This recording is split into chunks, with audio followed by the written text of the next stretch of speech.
A shroud of suspense hung heavy in the air as America braced itself for the chilling climax of one of its most haunting tales. The date was February 1992. The notorious Milwaukee cannibal who made everyone feel disgusted was about to be sentenced to spend the rest of his life in prison. He was given 15 consecutive life sentences at the Columbia Correctional Institute, where he was destined to endure immense suffering. The victims and their families, seeking solace, hoped this would bring them some closure. On the morning of November the 28th, 1998, a tremor of uncertainty shook the foundation of their hopes. Dahmer, along with 2 fellow prisoners, ventured into the bowels of the prison, summoned to fulfill their mundane duties within the toilet block. Strangely, only one prisoner returned. What transpired behind those closed doors? What secrets were exchanged amidst the suffocating silence? This is the story of the gruesome crimes committed by Jeffrey Dahmer and how justice was served.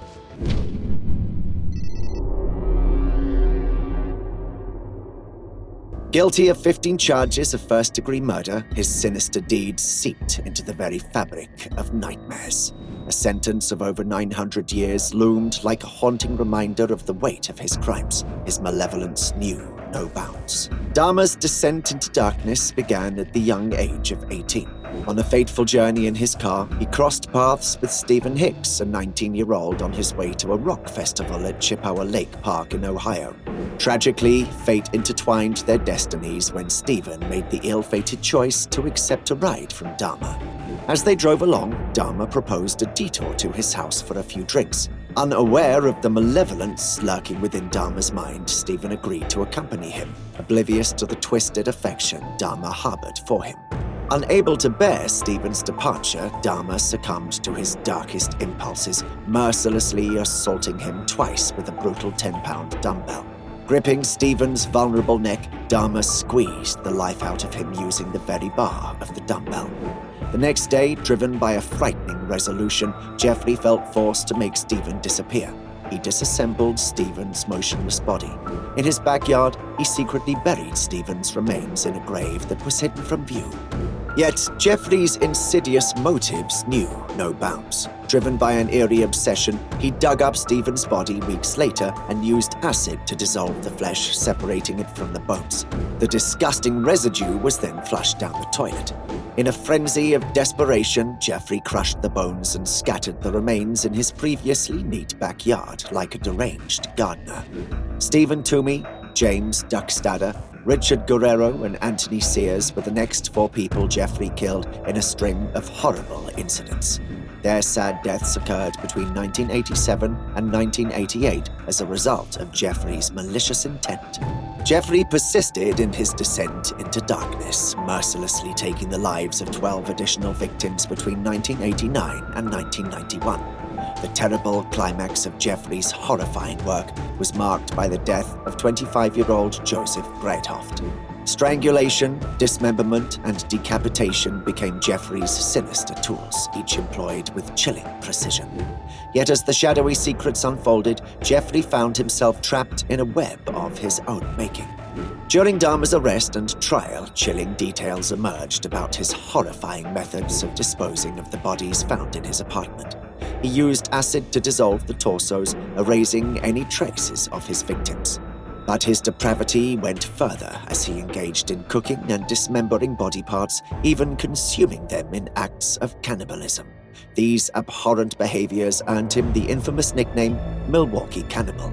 Tracy Edwards, a man who found himself on the edge of becoming one of Dahmer's many victims, narrowly escaped his clutches.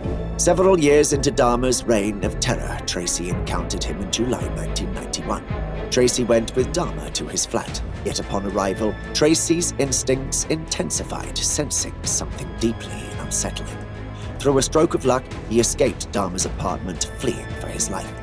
Frantically sprinting down the street, Tracy waved down a nearby police car, urgently conveying his concerns about Jeffrey, the 31-year-old killer.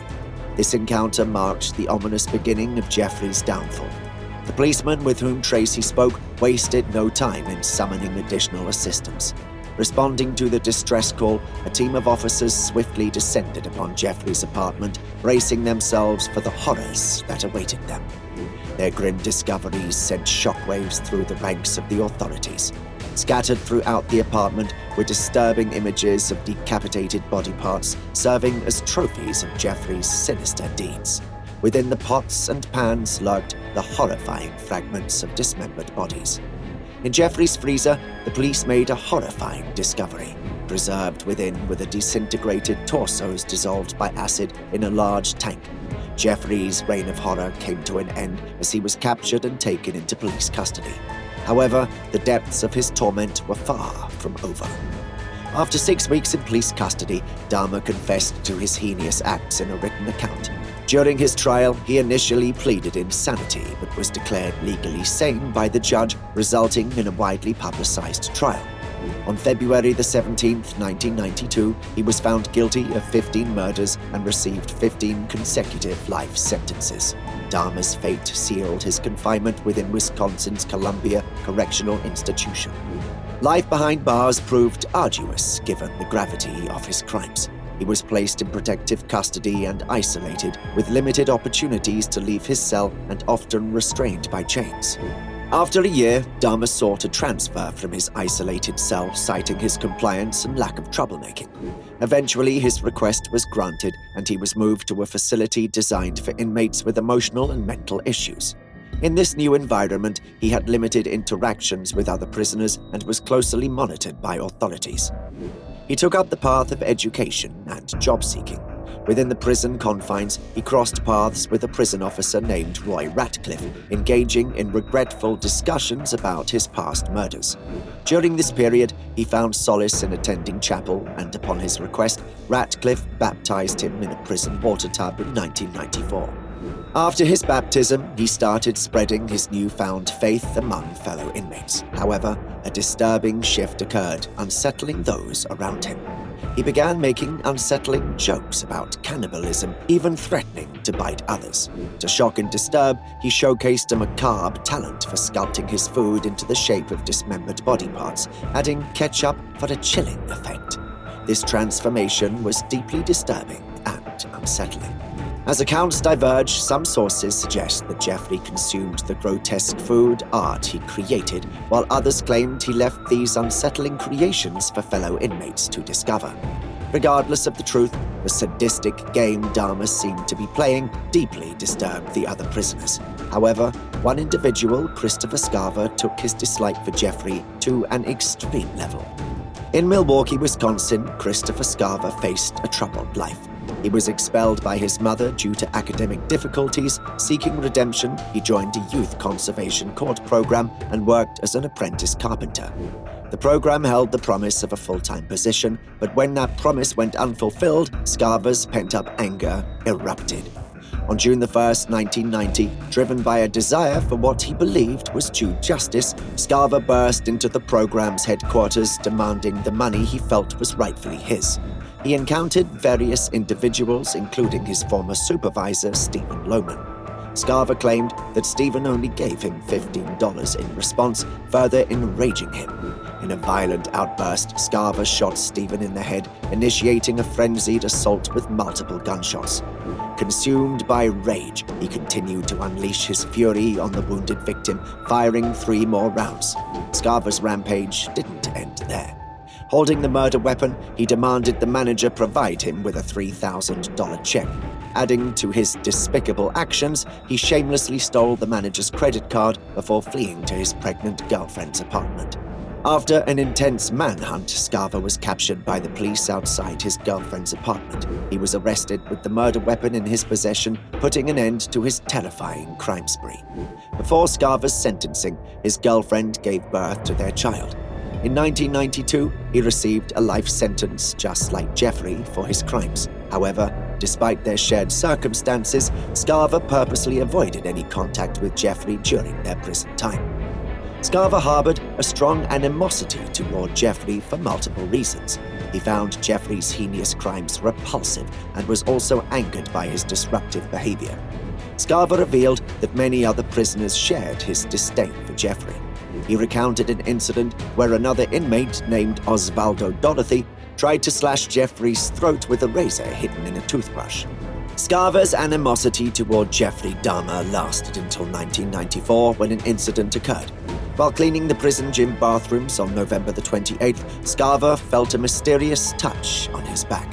Curiosity led him to witness Jesse and Jeffrey laughing and having a secret conversation, which ignited a deep rage within Scarver. Fueled by determination, he entered the locker room and brutally attacked Dahmer with an improvised weapon, almost killing him. In a tragic twist, Jeffrey's life ended on his way to the hospital. 2 days later, Jesse also passed away, leaving behind unanswered questions. When the truth emerged, Scarver proclaimed himself the chosen one, driven by an irresistible compulsion to commit his dreadful acts. He boldly accused the authorities of being aware of his deep animosity toward Jeffrey, implying a sinister conspiracy to bring them together and observe the outcome. While there is no evidence supporting the claim that a prison officer arranged the encounter, the undeniable fact remains. Jeffrey Dahmer met his ends at the hands of Christopher Scarver. Scarver went into the spotlight due to these killings and received both praise and criticism. While some saw him as a dangerous criminal, many applauded his actions as an act of justice, eliminating a man they believed deserved the ultimate punishment. Amidst the chaos, rumors spread that Scarver had received letters of gratitude from the grieving families of Jeffrey Dahmer's victims. However, it must be noted that Scarver's fateful act unleashed a brutal and calculated murder. Justice demanded accountability regardless of public opinion. As a result, Scarver received not only his existing life sentence, but an additional 2 life terms, ensuring his fate was sealed. He's currently confined in a medium-security facility in Wisconsin, where he spends his days focused on self-publishing poetry. Scarver found solace in his creative pursuits, expressing himself through songs, music, stories, and poems. Undeterred by his circumstances, he fearlessly proposed new prison policies. In his artistic endeavors, Scarver channeled raw emotions, sharing volumes of poetry, including The Haunting, The Child Left Behind in 2015. Surprisingly, he maintains a bond with his child, a friendship that defied the odds and endured. Scarver showed remarkable resilience, dreaming of a future beyond prison walls. Despite his confinement, he aspired to study mechanical and electrical engineering, challenging the limitations imposed on him. Beyond being a published author, he had a vision for change through the American Prisoner Repatriation Act. Scarver sought to make the most of his life, even within the confines of his prison cell. And with that, the chilling story of Jeffrey Dahmer comes to an end. His story serves as an unsettling reminder of the depths to which humanity can descend, and his name will long be associated with horrible tragedies.